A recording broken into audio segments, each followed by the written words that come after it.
E aí, galera, começando então a aula de hoje. A gente já finalizou então toda a parte de pré-natal, né? A gente tinha duas aulas focadas em pré-natal. E aí agora a gente vai falar, então, já que a gente falou tanto, né, de como identificar problemas, né? Então, ter tanta atenção durante o pré-natal para identificar problemas. Então, a gente vai falar então de que problemas a gente está falando, né? De que problemas a gente tem que ter tanta atenção quando a gente está cuidando da gestante nas consultas de pré-natal. Então, a gente vai estar abordando hoje uma aula sobre intercorrências na gestação, em que a gente vai abordar. Então, a gente vai estar abordando aqui, né, a DHEG, que é a doença hipertensiva específica da gravidez, o descolamento prematuro de placenta, placenta prévia, diabetes gestacional, eritroblastose fetal, hiperêmese gravídica, gravidez ectópica e abortamento. Então, para a gente abordar todas essas aulas, todos esses itens, a gente vai ter uma aulinha um pouquinho mais extensa, né, ou na data de hoje, e aí a gente vai ter também uma interação lá no Zoom hoje à noite um pouquinho mais acalorado em relação ao conteúdo, né? Então pode ser que vocês tenham bastante dúvidas, então escutem o áudio aqui com bastante calma e aproveitem para já deixar material à mão, né? Caneta e papel, enquanto vocês escutam, porque se vocês não entenderem, a gente já vai fazer essa tiragem de dúvidas lá no Zoom. Então é importante que vocês anotem aí todas as dúvidas, tá bom?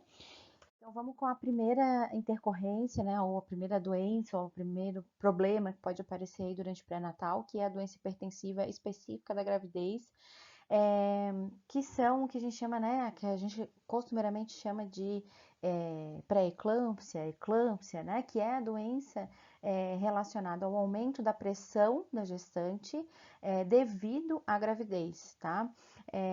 Então, geralmente, essa patologia, essa doença acomete as gestantes na segunda metade, né, da gestação, então lá no segundo trimestre para frente, né, os sintomas começam a aparecer, né, já geralmente nesse período. São complicações frequentes na gestação e são uma das principais causas de morte materna, né? Levando a óbito mulheres durante a gestação e levando a óbito durante o trabalho de parto. Então, olha a importância de a gente estar diagnosticando isso e, obviamente, um dos testes, né, mais comuns e frequentes para diagnóstico da doença hipertensiva é a que que vocês estão vendo aí na fotinho, que é a verificação da pressão arterial em todas as consultas de pré-natal, atrelando também ao diagnóstico clínico, né, que a gente faz em relação aos sintomas, né, da gestante e os exames laboratoriais, consequentemente, certo? A gente classifica então a doença hipertensiva e por que que a gente não fala que doença hipertensiva é eclâmpsia? Porque ela tem várias classificações, né? E depende do quanto ela acomete, né? O quanto essa hipertensão acomete outros sistemas, né? Então a gente tem uma hipertensão induzida pela gravidez, que é normal, né? Lembram quando a gente estava falando lá da aula de gestação? Que há um aumento, né, do fluxo sanguíneo devido à gestação instalada de pelo menos 1,5 litro de sangue a mais. Então, vai haver uma hipertensão, porque ela tem um fluxo sanguíneo, né, maior. Então, o coração precisa bater mais e talvez ela possa enfrentar algumas resistências periféricas, né? Agora, quando essa hipertensão, né, ela passa dos limites de normalidade, a gente então começa a tentar entrar num diagnóstico para doença hipertensiva. Então, a gente tem aí, né, a pré-eclâmpsia, né, que é uma hipertensão que começa a se desenvolver a partir da 20ª semana de gestação e tem uma complicação que envolve o sistema renal, certo? Então, vocês devem lembrar lá na aula de anatomia que o sistema renal, os néfrons, né, e todos os canais de filtração, eles são muito pequenos. Então, passam células também muito pequenas na filtragem. E proteína é uma das maiores células, moléculas, né, do nosso metabolismo. Ou seja, se está passando proteína né, moléculas de proteína na urina, significa que essa filtragem ela não está sendo adequada, né? Ou seja, os néfrons estão em sofrimento. Então, quando a gente está falando de encontrar, né, em exame laboratorial, pede lá o parcial de urina e a gente vê, detecta que tem uma concentração imensa de proteína na urina, a gente pode estar aí, tá abordando aí, tá enfrentando com essa gestante um início de uma doença hipertensiva, né, uma pré-eclâmpsia. Quando que essa pré-eclâmpsia, ela ganha outro status, né? Uma outra gravidade. Quando ela vai para, então, acometer também o sistema nervoso central. Então, toda vez que há um pico hipertensivo, essa gestante acaba convulsionando, certo? E aí a gente tem uma questão da hipertensão crônica que antecede a gestação, ou seja, eu já sou hipertensa e engravidei e vou manter essa minha hipertensão ao longo da minha gravidez, porque a gravidez ainda por cima vai me piorar. E tem aí uma que a gente que é muito rara, que é a hipertensão crônica com toxemia superposta.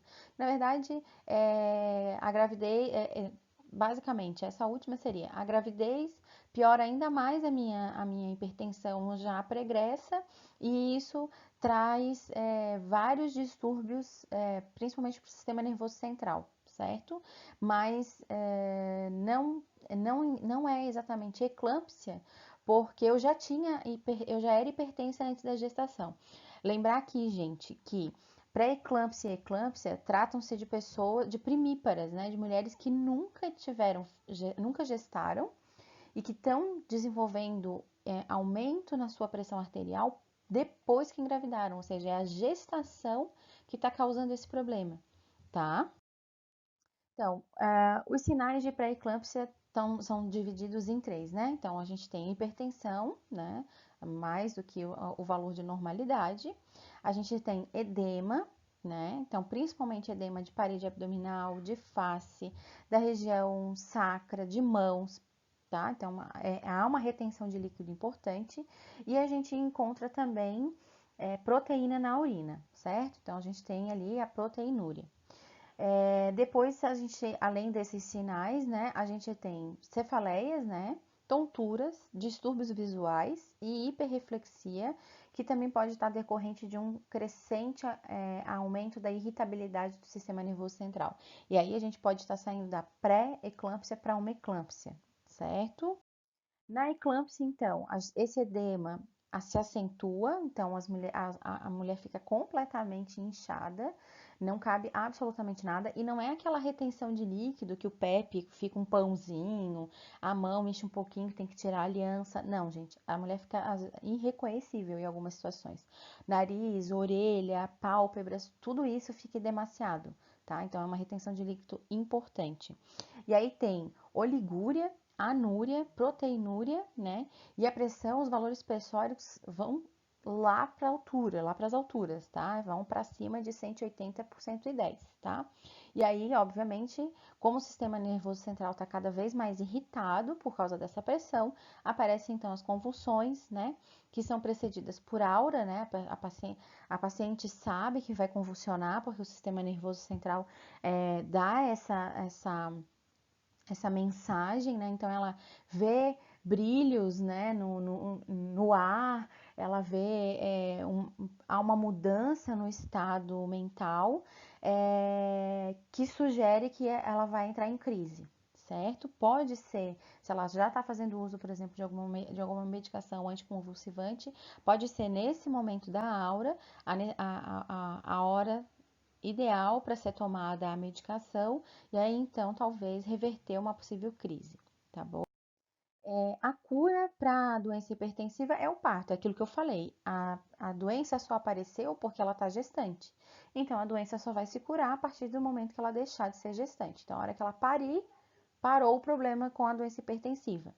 Pode ser que ela desenvolva isso numa outra gestação, pode ser que não, tá? Então, às vezes, de certo, o parto ele vai ser a cura para essa doença hipertensiva. Agora, ter a certeza de que a gente não vai ter outra situação semelhante numa posterior gravidez, a gente não tem como garantir.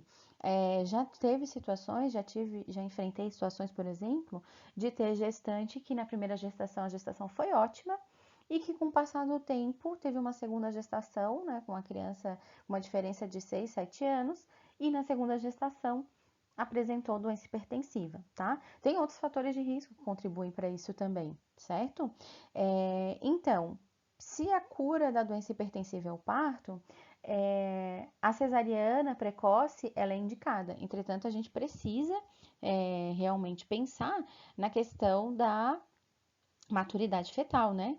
Se a gente consegue, né, poder fazer essa cesárea. Então, com vigência a partir do 8º mês, quanto mais próximo essa cesariana for feita e for próxima das 40 semanas de gestação, mais esse feto vai estar maduro. Então, quanto antes essa cesárea for feita e essa cura da doença hipertensiva acontecer, melhor para a gestante e melhor para o bebê, né? Lembrar que tudo que afeta a mãe, afeta o bebê, certo? Então, a doença hipertensiva é uma doença possível de prevenção, foi aquilo que eu falei, né? Então, a gente consegue numa gestação ter e numa outra não ter, né? E ela devidamente tratada, quase sempre pode ser controlada e, né? Pode evitar transtornos, né? Como convulsões, quedas, abortamento, morte, tá? Então, é completamente tratável, ok? O que a gente, né, quais são as condutas de enfermagem, né? Então, que cuidados a gente tem que ter, né? Ou que cuidados a gente deve orientar a gestante a ter, para que diminua o risco dela desenvolver uma doença hipertensiva, ou para que aquela que tem pré-eclâmpsia tenha a possibilidade de reduzir o desenvolvimento de uma pré para uma eclâmpsia. Então, a primeira coisa é diminuir a irritabilidade do sistema nervoso central, certo? Então, diminuir o uso de tela, né? Então, se trabalha muito tempo com computador, evita ficar em casa usando muito celular, vai tentar fazer uma leitura, vai quando chegar em casa tentar relaxar, evitar de ver um pouco televisão. Tudo isso, né? Muita imagem, muita luz para o cérebro irrita bastante. Fazer controle da pressão sanguínea, né? Então tá sempre controlando a pressão arterial. Lembram, ela vai passar por uma consulta com a gente por mês, mas ela precisa ter controle disso, né? Então orientar que ela vá numa farmácia, ou que ela procure alguém que saiba fazer, ou que ela vá na unidade de saúde todo dia fazer o controle dessa pressão. Promover a diurese, então precisa ingerir líquido, precisa adotar o hábito de tomar bastante água, e que também promova o uso de chás quando indicado, chás diuréticos que favoreçam, né, casca de abacaxi, isso ajuda bastante no processo da diurese, tá? Controlar o bem-estar fetal, então isso nessa situação é durante a avaliação, né, de pré-natal, observar realmente pelas ultrassom, pelo batimento cardiofetal quando ela faz, se esse bebê realmente está se sentindo bem, ele está confortável, entre uma crise e outra de hipertensão, ou essa pressão aumentada mantida, como é que esse bebê está se sentindo, se ele está em crescimento, se ele está crescendo, se ele está ganhando peso. Então, precisa avaliar isso, auxiliar na dor, na náusea e no vômito, né? Prescrevendo, orientando a tomada daquilo que ela já faz uso contínuo, se orientado e liberado, né, pelo obstetra, por quem está acompanhando ela no pré-natal. E aí aliviar náuseas e vômitos, sempre com aquela questão de orientar, né, não comer e deitar, né, comer devagar, pausadamente, né, fazer uso de alguma técnica que a gente vai ver mais um pouquinho lá na frente, que a gente vai falar sobre hiperêmese, né, para manter o estômago não muito cheio o tempo todo, certo? E reduzir edema, aquelas nossas orientações clássicas de sempre, né, gente? Botar os pés para cima, fazer exercício físico, diminuir a quantidade de carboidratos, tomar líquido, promover diurese, né? Orientações básicas. Sobre doença hipertensiva era isso, né? Obviamente a gente tem muito mais coisa para falar, mas a gente vai ser, né? Acho que para a gente entender, acho que já a gente consegue absorver bem. E aí a gente vai então para uma para a segunda patologia ou a segunda intercorrência que pode acontecer na gestação, e que é altamente um dos fatores de risco para abortamento, que é o descolamento prematuro de placenta, tá? Então, é determinado pela separação, né? Ou seja, a gente tem a placenta aderida no útero materno, certo? A placenta é responsável por essa troca de nutrientes, de oxigênio entre mamãe e bebê. E se isso acontece antes do parto, pode ser prejudicial, porque o bebê vai acabar perdendo oxigênio, vai acabar perdendo nutrientes, e isso pode realmente levar a um abortamento, certo? A causa dela ainda é totalmente desconhecida, né? A gente tem algumas ideias do que podem acontecer, mas de fato conhecer a causa é um pouco mais difícil. O que a gente geralmente coloca, né, de uma maneira assim para ficar mais fácil o entendimento, é que existem duas causas possíveis: a traumática e a não traumática, né? E a traumática geralmente é aquela que a gente aborda como a forma mecânica, né, para acontecer o descolamento.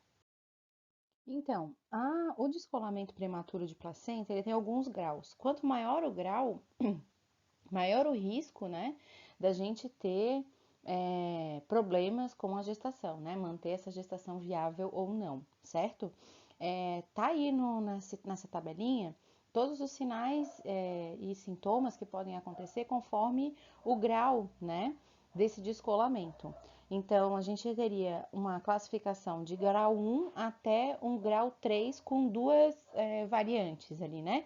Com coagulopatia ou sem coagulopatia, tá? Eu não vou me ater a fazer a leitura dessa tabela, porque vocês, obviamente, conseguem ler ali. Mas só para vocês entenderem que quanto mais alto for o grau, né? Então a classificação é de 1 a 3, e quanto maior for o grau, mais risco a gente tem de que esse descolamento prejudique a viabilidade dessa gestação. Então, o descolamento é uma das piores complicações obstétricas, né? Mas ele não é um evento que acontece com frequência, ele é um evento raro, né? Acontece em 1 a 2% das gestações, né? Tem como complicação, então, a questão da prematuridade, então, um nascimento, né? Um início de trabalho de parto antes do tempo de maturidade desse feto, um retardo no crescimento fetal, obviamente, se há um descolamento da placenta ao útero, obviamente há restrição de passagem de oxigênio e nutrientes para esse bebê, baixo peso ao nascer, sofrimento fetal e óbito, certo? A principal causa não traumática é a doença hipertensiva específica da gestação, que a gente viu antes de falar sobre descolamento. E a traumática geralmente está relacionado a acidente automobilístico. Tem um adendo aí importante para a gente falar, que a gente pode ter um descolamento e esse descolamento voltar a se solidificar e colar de novo, certo? Descola e depois cola novamente, certo? Então, nem sempre ter um descolamento, né? Pensando ali na, na tabela anterior, né? É sinal de abortamento, mas é um risco importante e é uma patologia que merece realmente cuidado para ser avaliado, certo? Então, os fatores de risco, né? O que podem causar, né? Quais são das causas, né? Traumáticas, enfim, ou não traumáticas, quais são as possibilidades, né? Então, hipertensão, né? Hipertensão gestacional ou hipertensão pré-existente, né? Então, é a maior causa, né, possível para descolamento de placenta. Rotura prematura das membranas, né, ovulares, cesariana prévia, tabagismo, idade materna avançada, uso de drogas, condições que causem hiperdistensão uterina, então gestação gemelar, um aumento sem causa natural de líquido amniótico, né, o que a gente chama de polidrâmino, traumas, né, principalmente automobilístico ou quedas de escada, que também é muito comum, descolamento de placenta na gestação anterior e alguns tipos de exames invasivos, né, como amniocentese, cordocentese, que geralmente são feitos quando crianças têm patologias muito graves, né, por exemplo, patologias relacionadas a patologias cardíacas, né, mielomeningocélise, algumas dessas coisas que exigem uma intervenção cirúrgica que invada, né, útero, placenta, sem que seja de fato o trabalho de parto, também podem ser fatores de risco para o descolamento da placenta prematura, ok? O que que acontece, né? Desculpa, o que que a gestante ela sente, né, em relação a essa intercorrência? Geralmente há uma dor abdominal, né, que varia de leve a intensa, né, acompanhada do que a gente chama de tetania, né, a barriga fica dura, né, há um endurecimento abdominal, e pode ter ou não a presença de sangramento visível, né, via vaginal, ok? E tem uma porcentagem de 20% dos casos que a gente chama de um hematoma retroplacentário. O que que acontece? O que que é esse hematoma, tá? É o que? A placenta, ela se descola da parede uterina, há um sangramento por causa desse descolamento. Entretanto, esse sangramento, ele não é tão volumoso a ponto de escorrer pelo canal vaginal, de sair de todo o útero e escorrer pelo canal vaginal. Então, ele vaza tão poucamente, né, num fluxo tão pequeno por minuto, que dá tempo de quando ele é expelido, ainda já gerar um coágulo. Só que o problema que é de coagular, né? Ah, prof, mas se sangra e coagula, não é bom, porque daí evita de ficar sangrando constantemente? É bom. Só que, por outro lado, aquele coágulo ali impede que a placenta se cole novamente, certo? Então, esse hematoma retroplacentário é causa de desenvolvimento fetal de baixo peso, né? De bebês piquititinhos, né? Muito pequenininhos, porque não conseguiram ganhar todos os nutrientes necessários. Então, causa então e pode também causar o que a gente chama de apoplexia uteroplacentária, que é o que a gente vê nessas cenas de filmes, né? Ah, que o útero dela não tá voltando para o lugar, que o útero não tá voltando para o lugar, o útero tá parado, o útero não tá contraindo, e aí a mulher acaba perdendo o útero, certo? Então, essa questão do hematoma retroplacentário, ele tem a sua gravidade dependendo do tamanho desse hematoma, certo?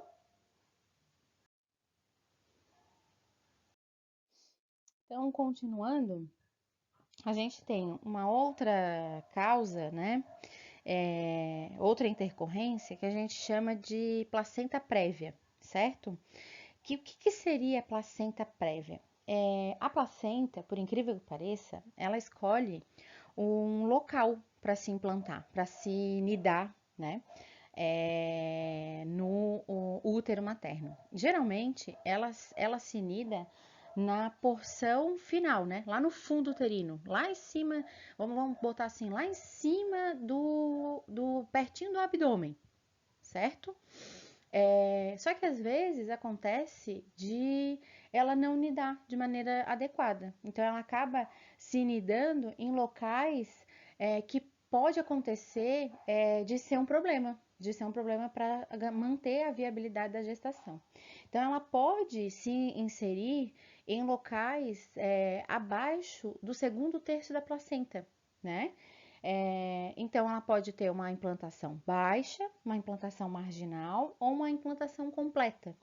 Quando a gente está falando de implantação baixa, significa que ela está próxima ao colo do útero, mas ela não chega perto do colo do útero. Quando a gente está falando de uma implantação marginal, ela está próxima ao colo do útero, mas ela não chega a trancar completamente a passagem do bebê. E a completa, obviamente, tampa todo o colo do útero, impossibilitando de qualquer jeito um trabalho de parto por via vaginal, tá?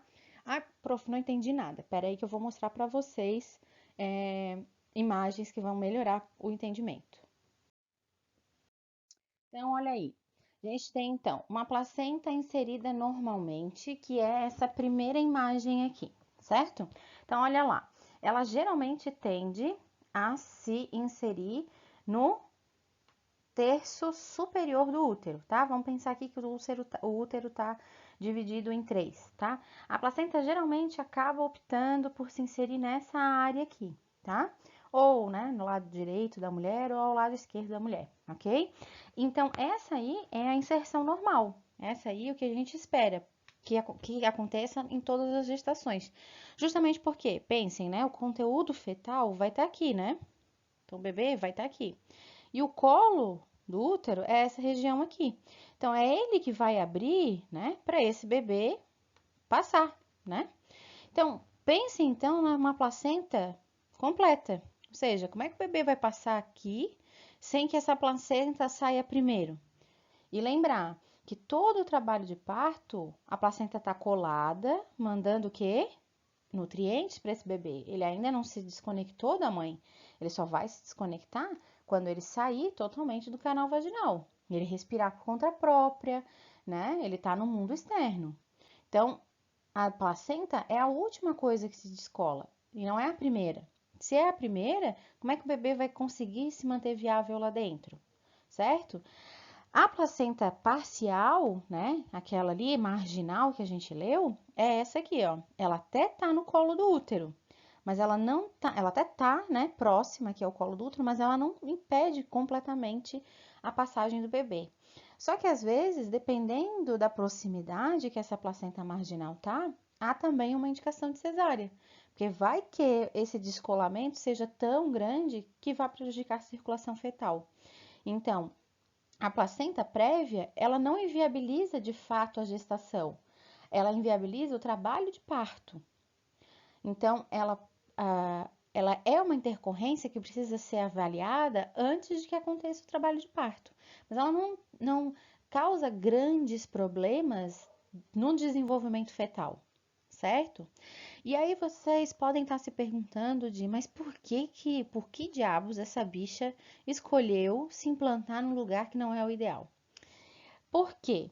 Porque as gestações, essa colagem, né, da placenta ao útero, depois a gente vai ver que há descolagem, né? Ninguém fica com a placenta pro resto da vida depois que pare. Essa placenta lá sai, né? Lembra lá que eu mostrei para vocês? Tem uma face fetal, uma face materna, que a face materna fica colada na mãe e que a face fetal fica voltada pro feto, enfim. Quando o bebê sai, começa então um descolamento natural, né, dessa placenta. A placenta sai por inteiro pelo canal vaginal. E o que que acontece com os vasos que ficam aqui? Ficam ali sangrantes, certo? Uma parte deles vai cicatrizar só pelo fato do útero voltar para o lugar, né? Então já vai ter um aperto ali daqueles vasos e vai parar de diminuir um pouco o fluxo. Mas vai acontecer o quê? Vai ter que ter coágulo, né? Vai ter que coagular aquilo ali, né? Vai ter que cicatrizar. E, obviamente, como qualquer parte do nosso corpo, o útero voltando para o lugar, né? O puerpério aconteceu muito bem, obrigado. Vai ficar o quê? Como qualquer corte que a gente tem, como qualquer coisa, cicatriz, lesão que a gente tenha no corpo, o que acontece é que fica uma cicatriz. Numa outra gestação, né, numa próxima, então aconteceu isso na primeira, numa próxima gestação, o que ele vai fazer? Vocês acham que a placenta vai preferir se nidar, né, se aderir, se colar num lugar que tem uma cicatriz, que tem muita fibrose, que o tecido não está ali virgem, ou ela vai querer se colar a um local que está fresco, que é virgem, que está ali apto? Ela vai preferir esse segundo lugar. Então, ela vai, obviamente, se implantar num outro espaço. Só que o que acontece e para quem já teve 3 filhos? Então, ela já se nidou a primeira aqui, a segunda ela vai se nidar aqui, a terceira ela vai se nidar para onde? Talvez ela possa até se nidar aqui, se ela achar mais viabilidade, mas ela provavelmente vai se nidar mais para baixo. E quanto mais gestações a gente tem, mais risco a gente tem de que a placenta acabe se aderindo, que o blastocisto, olha lá, voltando lá no desenvolvimento fetal de novo, que o blastocisto opte por um lugar virgem para se nidar. E quanto mais abaixo do segundo terço da placenta ele se nida, pior fica a situação na questão da placenta prévia. Certo? Acho que agora ficou bem esclarecido. Se não ficou, anota aí no caderninho para a gente discutir isso na nossa aula de hoje lá no Zoom. Então, aqui de novo, né? Aquilo que eu falei lá do descolamento prematuro, ó, o hematoma retroplacentário, tá bem visualizado aqui onde eu estou destacando em amarelo, ó. Então, olha aqui o descolamento, né, da placenta, olha aqui o descolamento do útero. Isso aqui, gente, não tá passando fluxo pro bebê. Não tá, não tem nada aqui passando pro bebê.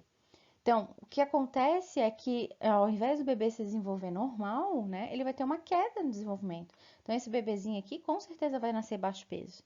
Com certeza, vai nascer menor do que o esperado para a idade gestacional que ele nasceu. Por quê? Porque ele teve uma queda de busca de nutriente aqui, porque toda essa área aqui não está mais mandando sangue para ele oxigenado, nutrido, não tem, certo? Então, aqui só para a ideia aqui é vocês entenderem o que é uma placenta normal, o que é um descolamento prematuro e o que é uma placenta prévia, tá? A placenta prévia, de um modo geral, ela é indolor, aquilo que eu falei, ela não inviabiliza, né, a viabilidade da gestação. Ela, na verdade, ela inviabiliza, dependendo de onde ela está inserida, ela inviabiliza o trabalho de parto, certo? Então, ela não vai causar dor. Em algumas situações, ela pode causar um sangramento. E em que situações isso pode ser preocupante? Se a gente está falando aí próximo do trabalho de parto, certo? Porque se a gente diagnostica que essa gestação tem uma placenta completa, por exemplo, aquela que ocupa todo o canal, o colo uterino, e ela começa a ter sangramento próximo à maturidade da gestação, né, que podem significar que ela possa estar entrando em trabalho de parto prematuro, e é o que a gente chama, né, de sangramento sentinela, a gente tem que estar sempre observando isso. A gente pode, nesse caso, antecipar, né, a cesárea, né? E sangramento abundante é fator de risco, né? Complicação. A gestante precisa ser internada o quanto antes para poder ou fazer a cesárea ou fazer transfusão de sangue, tá? Então, a placenta prévia, ela não inviabiliza o desenvolvimento fetal, ela não inviabiliza o desenvolvimento da gestação. Ela inviabiliza o trabalho de parto. Então, a gente precisa estar atento, né, para diagnosticar que essa gestante tem placenta prévia durante o pré-natal e para quando acontecer, né, entrar no terceiro trimestre, quando a gestante está mais perto desse trabalho de parto, ficar atento sempre a esse sangramento sentinela, no volume que esses sangramentos surgem, certo? Porque pode indicar que ela está entrando em trabalho de parto. E o que a gente não quer é que essa placenta se descolhe antes desse bebê sair primeiro. Então, a via de parto depende da proximidade da inserção da placenta em relação ao orifício cérvico-uterino, interno, né? Que foi aquilo que eu falei, né, gente? Quanto mais próxima do colo, né, do orifício, que é aquilo que vai se dilatar para o bebê passar, mais risco de indicação de cesárea a gente tem, né? E, obviamente, quando a gente tem placenta centro total, é indiscutível que o parto será cesáreo, não tem o que fazer, certo? Não tem como uma placenta nascer primeiro do que o bebê, tá? É o inverso, é o bebê que nasce primeiro antes da placenta, tá? Já estamos terminando, né? Daqui a pouquinho a gente já acaba, a gente já tá lá no finalzinho e agora a gente começa então, se eu não me engano, a antepenúltima intercorrência, que é o diabetes gestacional. E igual à doença hipertensiva, o diabetes gestacional também é aquele que a gestante, a mulher, só está diabética porque está gestante. Terminou a gestação, terminou o diabetes, tá? Claro que eu posso ser diabética e estar grávida, mas o diabetes gestacional é aquele que eu desenvolvi, nunca tive diabetes na minha vida, mas passei a ser diabética a partir do momento que descobri que estava grávida, tá? E por que acontece isso? Porque um dos principais hormônios que estão relacionados à liberação, né, à insulina, lembrem, o diabetes não é só, né, falando, tá, gente? Como é que o diabetes acontece no corpo de qualquer pessoa? Ele não é só porque uma pessoa come 50 quilos de bala por dia, tá? Ele é principalmente o quê? A pessoa ingere um carboidrato, um açúcar refinado, enfim, mas carboidratos quebram-se em glicose, né? E essa glicose, ela não entra na célula que precisa entrar de jeito nenhum.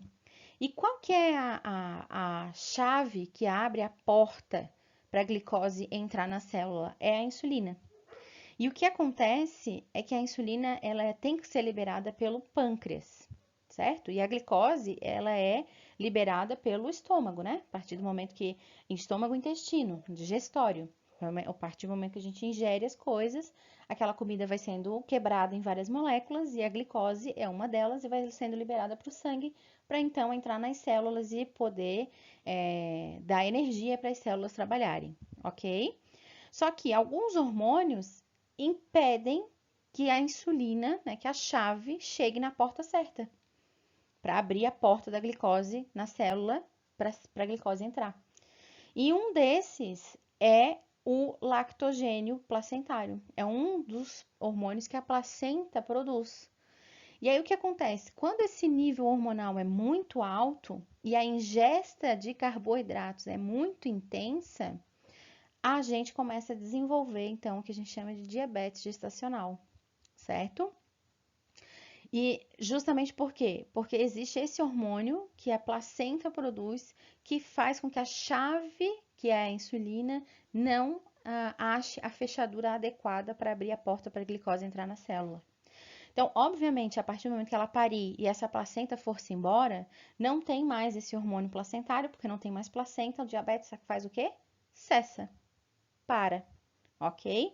Só que além desse, que é o principal, mas além desse, ainda também tem outros, né? Outros hormônios que aumentam ainda mais a produção de glicose.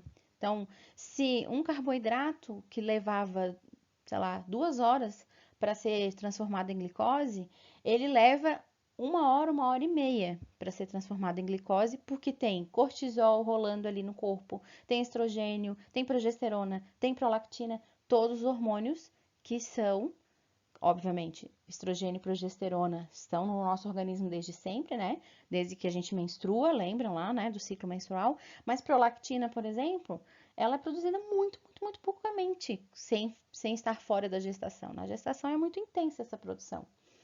Então, além disso, além da gente ter hormônio que impede a chave de entrar na porta certa, a gente ainda tem hormônios que fazem o quê? A queima, a transformação de tudo que a gente ingere em glicose. E é por isso que a gente tem tanta fome. O raio da fome na gestação é justamente por causa desses hormônios. Assim como o desespero da gente comer quando a gente está de TPM são também por causa desses hormônios, estrogênio e progesterona, certo?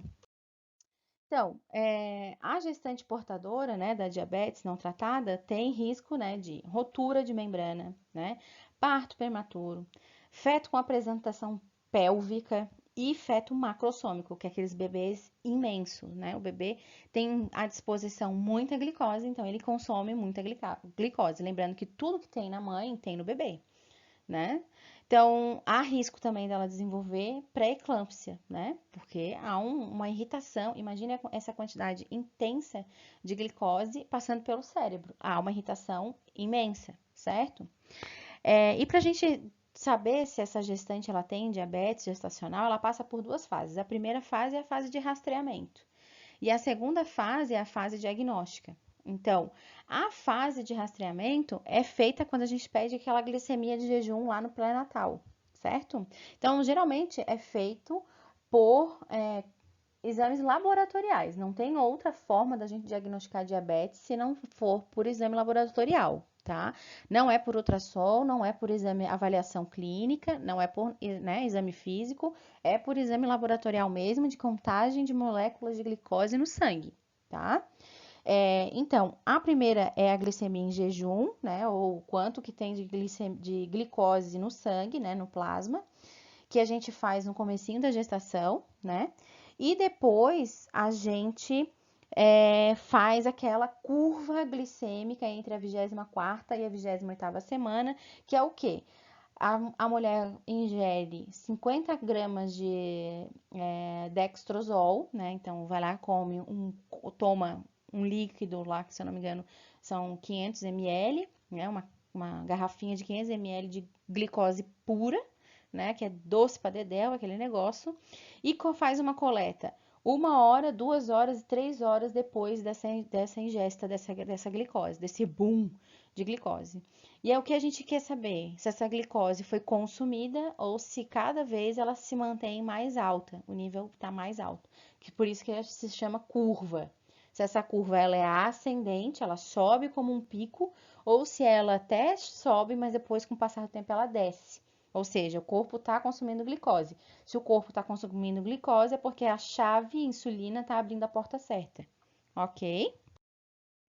Então, aquelas gestantes que não chegam a nenhum tipo de controle adequado por dieta, né, que é o tratamento mais adequado, né?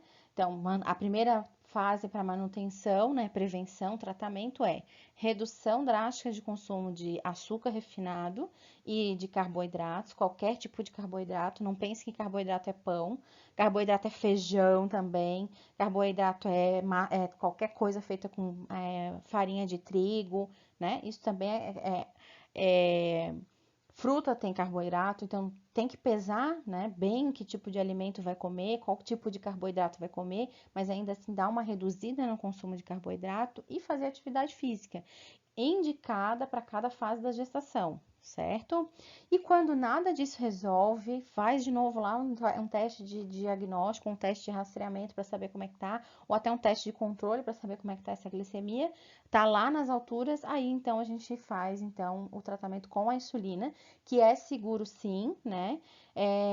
Precisa, certo? Precisa que essa glicose diminua para que os efeitos, né? A rotura de membrana, bebê macrossômico, apresentação pélvica, tudo isso seja evitável quando chegar lá no final do trabalho de parto, certo? Então, é importante sim o uso, é seguro sim, né? O que faz bem para a mãe vai fazer bem para o bebê. E geralmente, quando ela é tratada de maneira adequada, o bebê nasce saudável, a mãe cura-se logo em seguida do parto e, como diz, final feliz, felizes para sempre nesse processo. Depois, né, para acompanhar, 6 meses depois, então, a mulher que teve diabetes gestacional, ela deve fazer de novo um teste oral de tolerância nessa curva glicêmica e aí avaliar realmente se a gestação desenvolveu um diabetes tipo 2, né, ou não, tá? E outra coisa importante também no processo da diabetes é que o aleitamento também pode reduzir, né,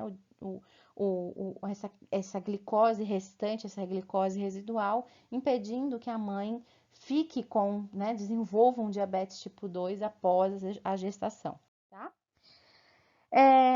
Pulando então para a próxima, né, que não é uma intercorrência muito comum, tá? Mas que pode acometer sim a gestação, por isso que um dos exames laboratoriais que a gente solicita já no primeiro trimestre de gestação é fator ABO e RH para a mãe, principalmente para aquelas que não sabem, que então é a eritroblastose fetal, tá? É uma doença causada por incompatibilidade do sistema ABO, né? Então, sendo necessário então que a mãe tenha o sangue tipo O, e o feto qualquer outro tipo, né, AB ou AB, né, A, B ou AB, tá?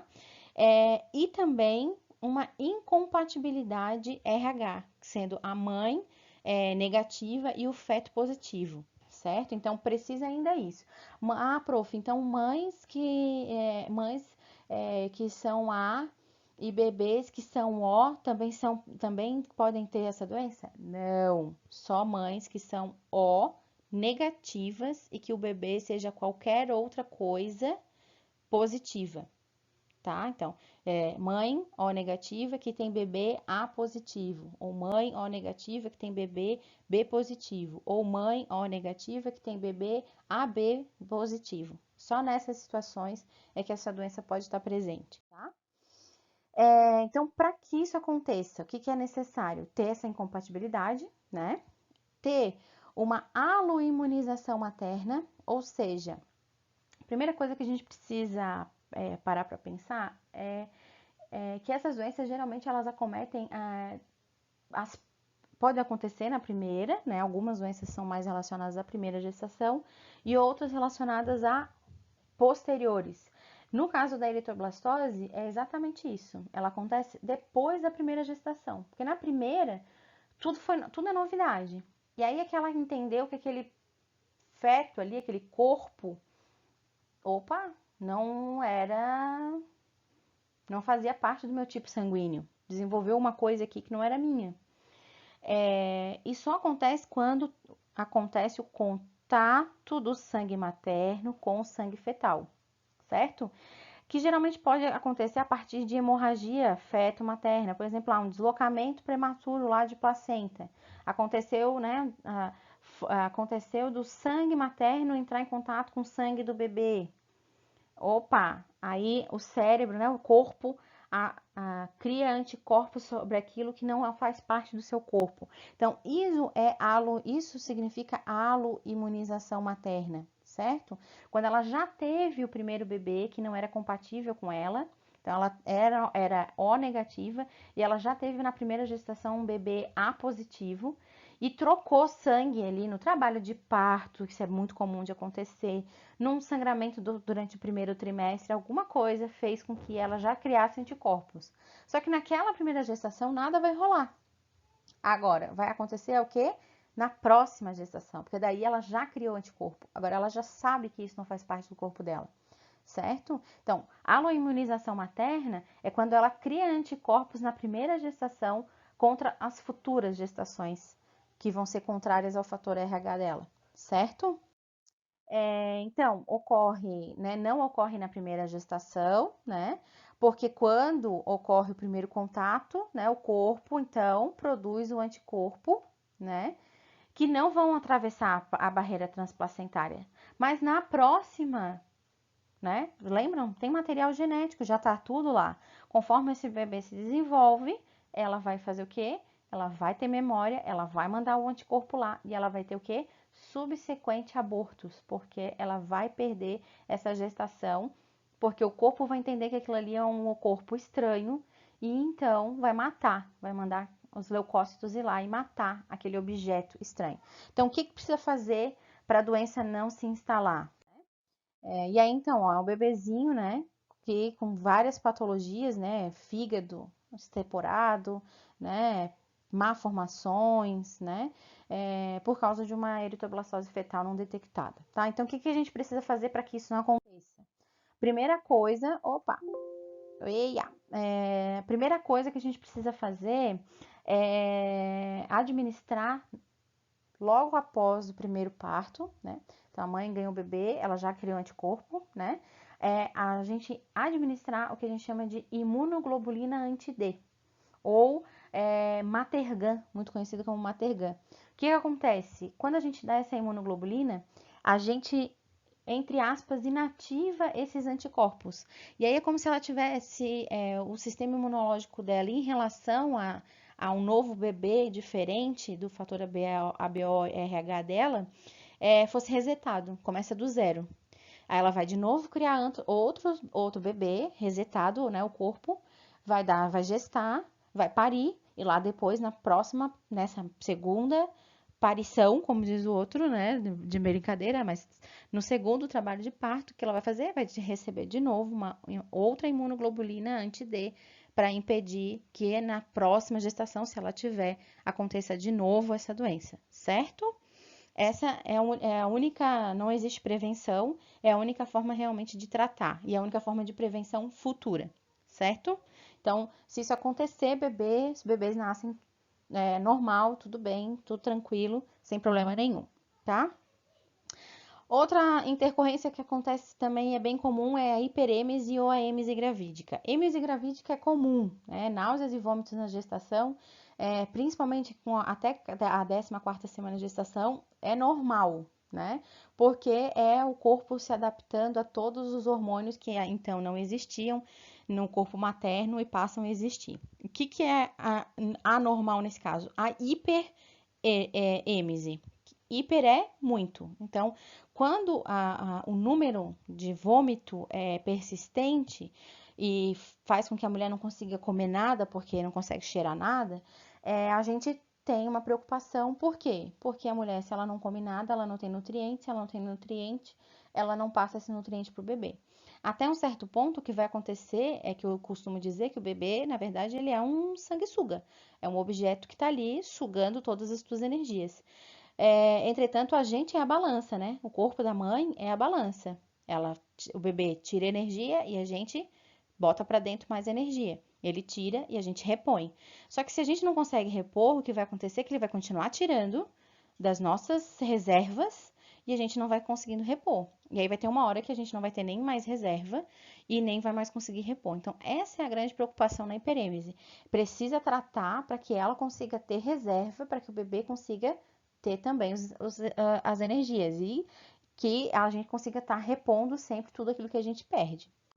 Então, é, geralmente, a hiperêmese ela aparece como vômitos incoercíveis até a 20ª semana de gestação, ou seja, independe do que ela coma, independe do cheiro que ela sinta, é impossível ela controlar a questão do vômito. Inclusive, gestantes que trabalham, né, quando tem diagnóstico de hiperêmese, são afastadas do trabalho porque não conseguem realmente trabalhar, param constantemente para vomitar, né?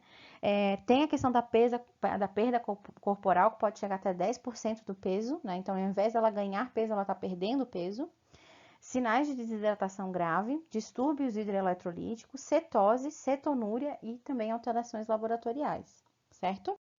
E aí, o que a gente tem a fazer? Além de prescrever, né, antieméticos, que é tratamento comum, né, ao vômito, a gente tem que orientar, né, a comer quando estiver se sentindo bem ou se estiver sentindo fome, para não sair comendo, desesperada, porque sabe que em algum momento vai vomitar, né?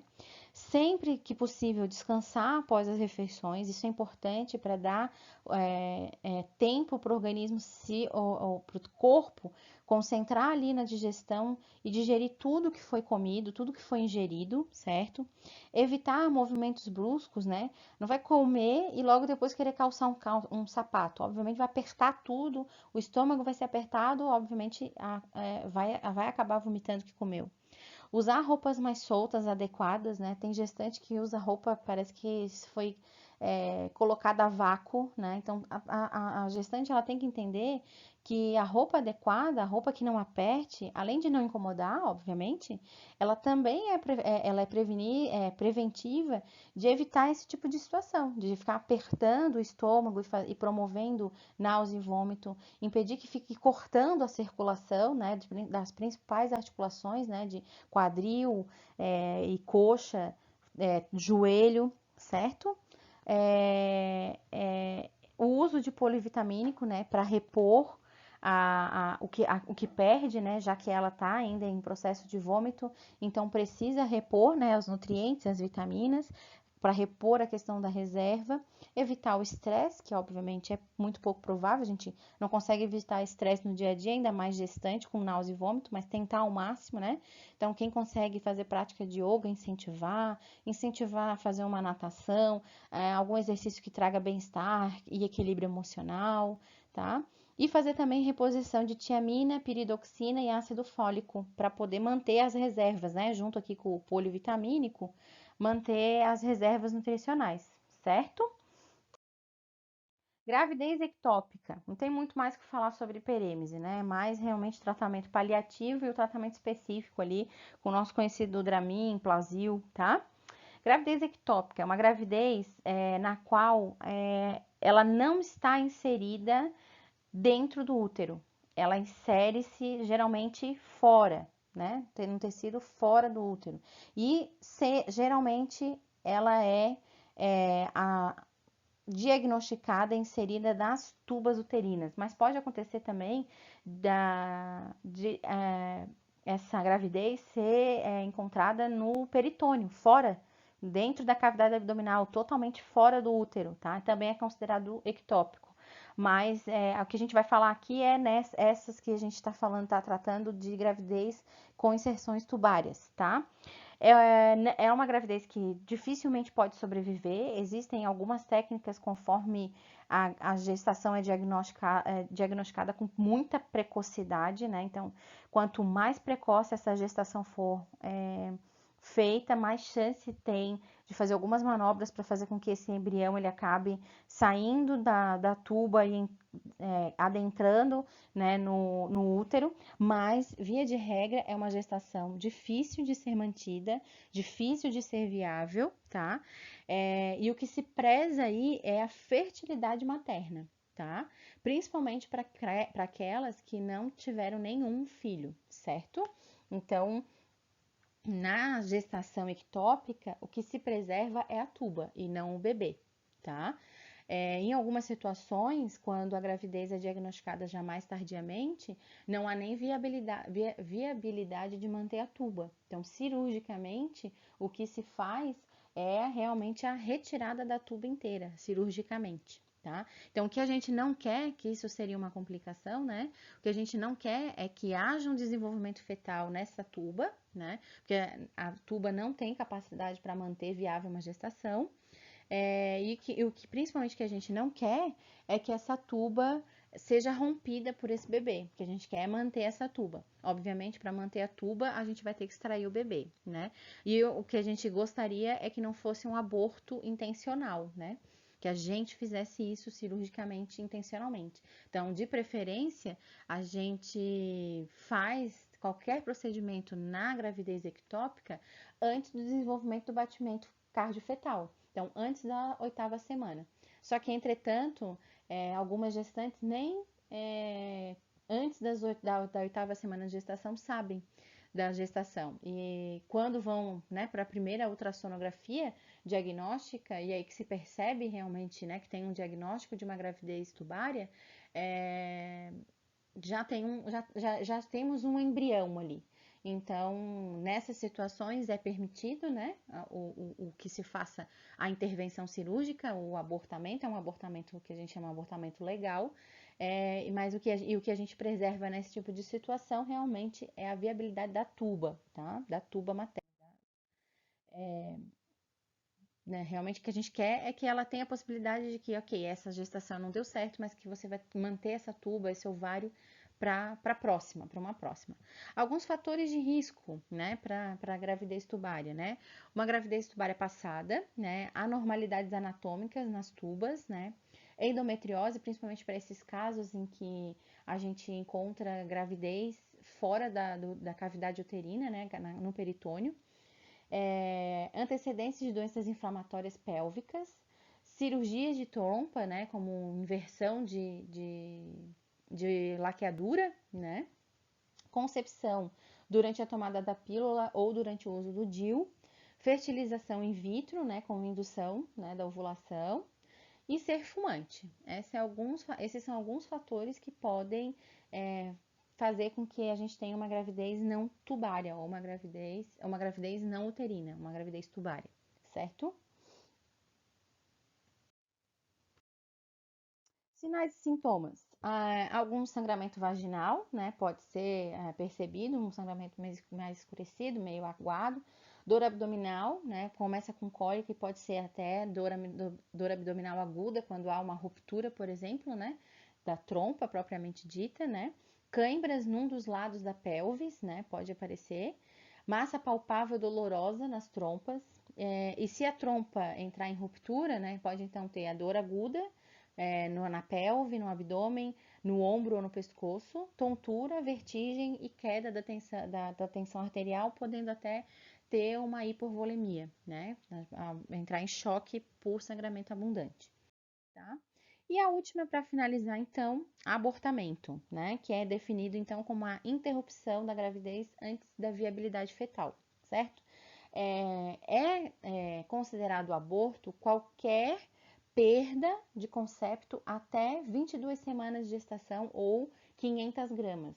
Ah, por que isso, prof? Porque passado disso, a gente já não chama mais de aborto, a gente chama de natimorto. É um bebê que morreu ainda no corpo materno. Antes disso, é um aborto, tá? Não é natimorto, não era um bebê, não era um feto, tá? Não era um feto viável, tá? Acima de 22 semanas é um feto viável. Qualquer abortamento é aquele que ainda não atingiu, né? Antes de atingir a viabilidade fetal.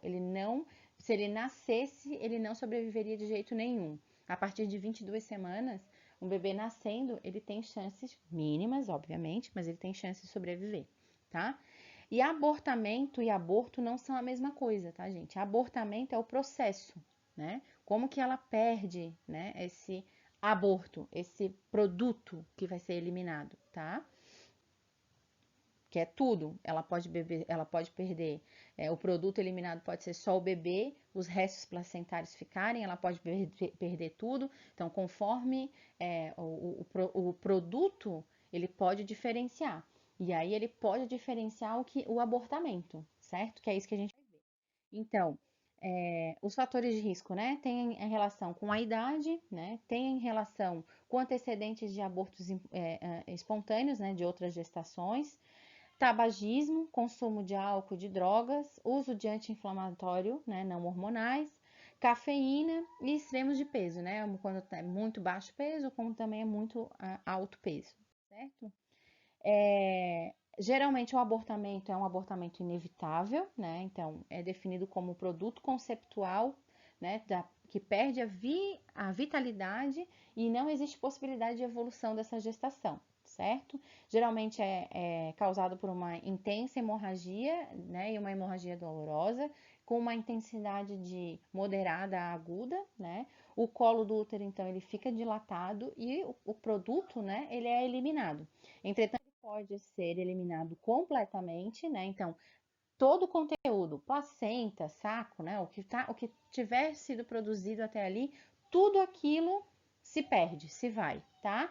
Ou então pode ser incompleto, né? Quando vai, então, só uma eliminação de uma parte só de todo aquele concepto. E nessa situação, quando há um abortamento incompleto, a gente, então, é necessário fazer o que a gente costuma dizer que se chama curetagem. É ir lá com um instrumental cirúrgico dentro do útero e recolher todo o produto que ficou lá dentro, porque isso vai ser produtor de micro-organismos, né, matéria orgânica ali dentro do útero e pode então causar futuramente infecções maternas, tá? Pode levar a óbito. Algumas possíveis causas, né, de por que há o abortamento, né? Algumas anormalidades cromossômicas, né, em que não há realmente nenhum tipo de viabilidade desse bebê nascer. Aliás, nem dependendo dessa normalidade, nem bebê a gente poderia dizer que seria produzido, certo? Algumas alterações uterinas, alguns fatores hormonais, né, da mãe, fatores imunológicos, né? Inclusive, por exemplo, a questão da imunização da mãe, né? Da questão da eritroblatose fetal, infecções, né? Causadas por diversos patogênicos que podem causar sérios danos ao bebê, né? E algumas vezes sem causa aparente, né?